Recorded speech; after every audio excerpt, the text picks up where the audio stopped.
Kali ini, saya akan membacakan kisah Aditya, episode 9. Tapi sebelum mendengarkan kisahnya, bagi teman-teman yang belum subscribe, jangan lupa klik tombol subscribe-nya ya. Jangan lupa juga buat share ke media sosial kalian. Dan, kita langsung ke cerita. Saat itu terlihat, Andi langsung melayangkan tinju ke wajah Aditya, hingga badan Aditya tersungkur di lantai hotel tersebut. Melihat Aditya tersungkur di lantai, Cindy pun segera membantu Aditya untuk kembali berdiri. Lalu terdengar Cindy berkata, "Andi, kamu apa-apaan sih?" ucap Cindy. Mendengar ucapan Cindy, Andi pun berkata, "Itu ganjaran buat orang yang coba-coba merebut apa yang menjadi milik saya," ucap Andi, dan kembali melanjutkan perkataannya pada Cindy. "Sekarang aku tanya sama kamu. Kamu milih cowok ini atau aku?" ucap Andi. Mendengar ucapan Andi, Cindy pun terdiam. Namun terlihat dari sorot matanya, seperti orang yang sedang memendam emosi. Lalu terdengar Cindy berkata, "Ini Aditya adik angkatku," ucap Cindy, dan kembali melanjutkan perkataannya. "Tadinya, saya ingin meminta persetujuan Aditya, apakah dia mau, kalau kamu jadi kakak iparnya. Tapi melihat perlakuan kamu barusan, sepertinya saya tidak harus bertanya lagi," ucap Cindy, dan kembali melanjutkan perkataannya. "Mulai sekarang, kita putus," ucap Cindy, sambil melepas cincin yang ada di jari manisnya, lalu dilemparkan ke wajah Andi.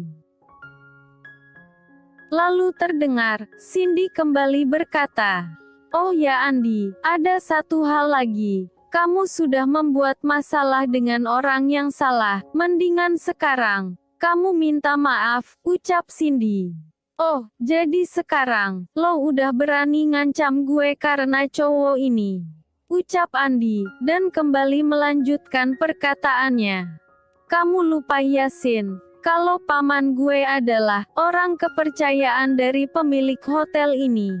Dengan sekali telepon, gue bisa langsung hancurin karir kamu di hotel ini.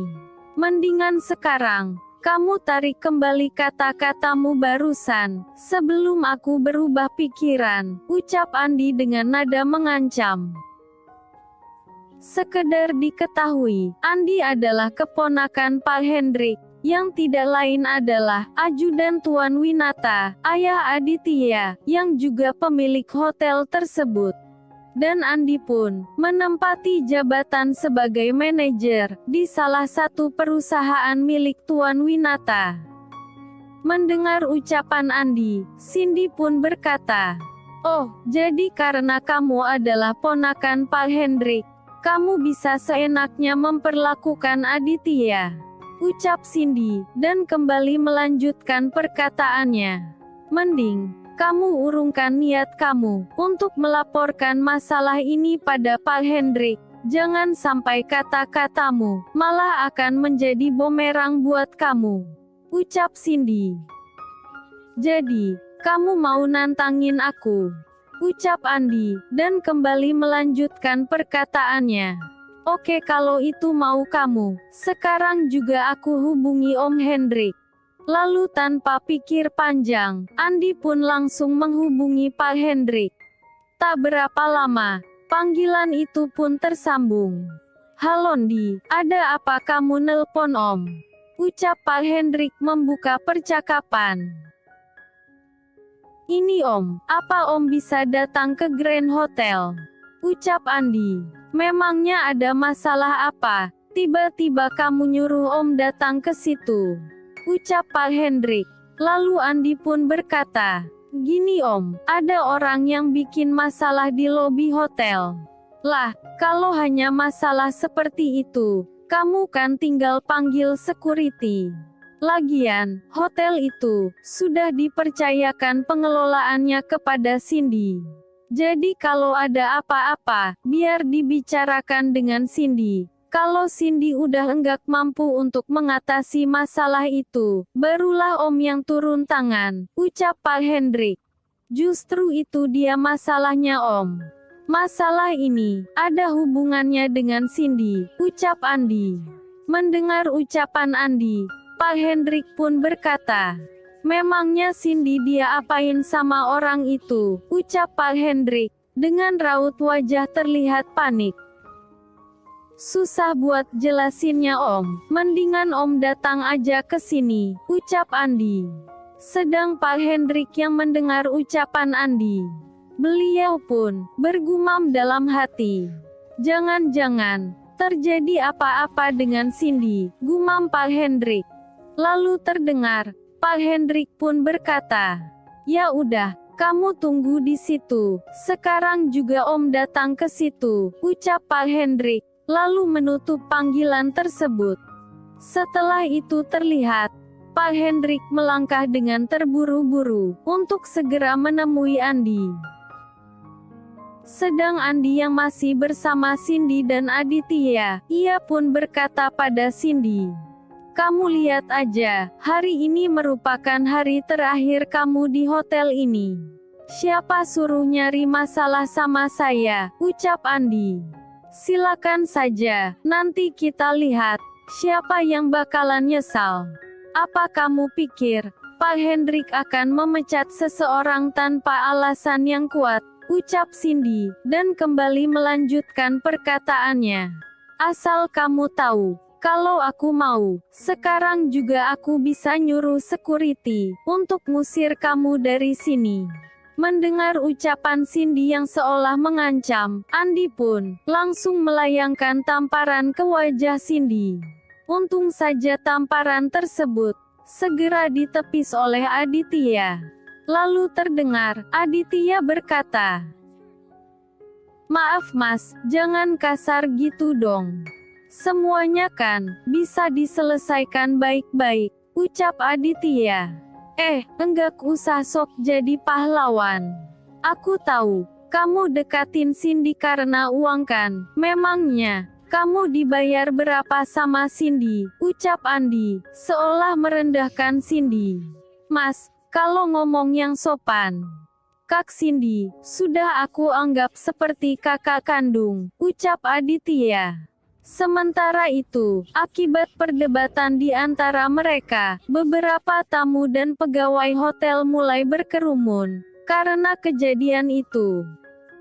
Lalu terdengar Andi berkata, Pak Salim, coba Bapak cek di depan, mungkin saja Om Hendrik udah datang.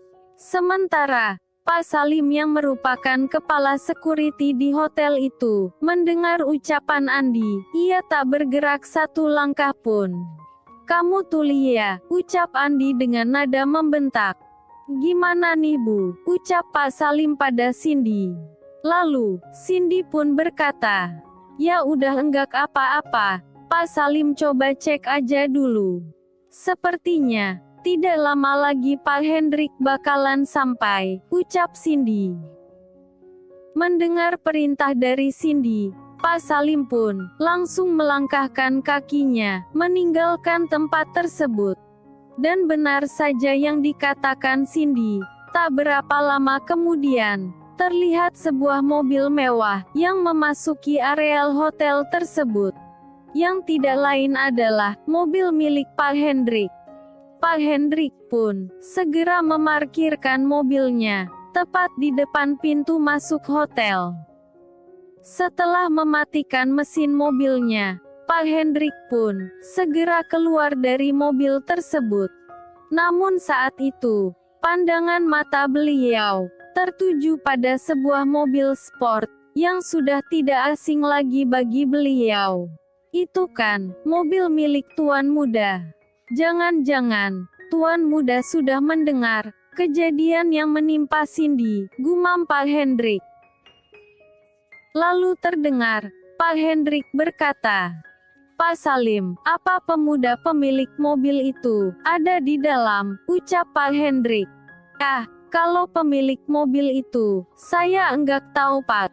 Memang sih, di dalam ada pemuda yang bersama Bu Cindy, Tapi enggak mungkin kalau dia pemilik mobil itu, soalnya penampilannya biasa-biasa aja.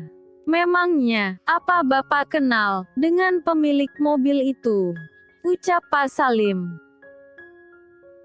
Mobil itu milik Aditya, anak tunggal Tuan Winata, ucap Pak Hendrik. Mampus deh.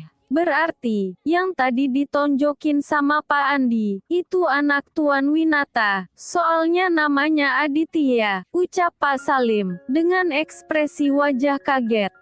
Apa, Andi berani berbuat seperti itu pada Tuan Muda, ucap Pak Hendrik. Lalu tanpa menunggu lagi, Pak Hendrik pun langsung melangkah masuk ke hotel tersebut. Cindy dan para pegawai hotel yang melihat kedatangan Pak Hendrik, mereka pun segera membungkukkan badan, tanda memberi hormat pada Pak Hendrik. Namun saat melihat Aditya, Pak Hendrik malah langsung membungkukkan badannya, memberi hormat pada Aditya. Para pegawai hotel yang melihat apa yang dilakukan Pak Hendrik, mereka tampak bingung dengan apa yang dilakukan beliau. Sementara Andi, saat melihat tingkah Pak Hendrik, ia pun berkata, "Enggak usah segitunya Om, masa sama ponakan sendiri sampai nunduk gitu. Yang ada, saya yang seharusnya hormat sama Om," ucap Andi. Saat itu, Andi mengira bahwa Pak Hendrik memberi hormat padanya. Lain halnya dengan Pak Salim, yang sudah mengetahui siapa Aditya. Ia pun ikut memberi hormat pada Aditya. Lalu, bagaimana kelanjutan kisahnya? Nantikan di episode berikutnya.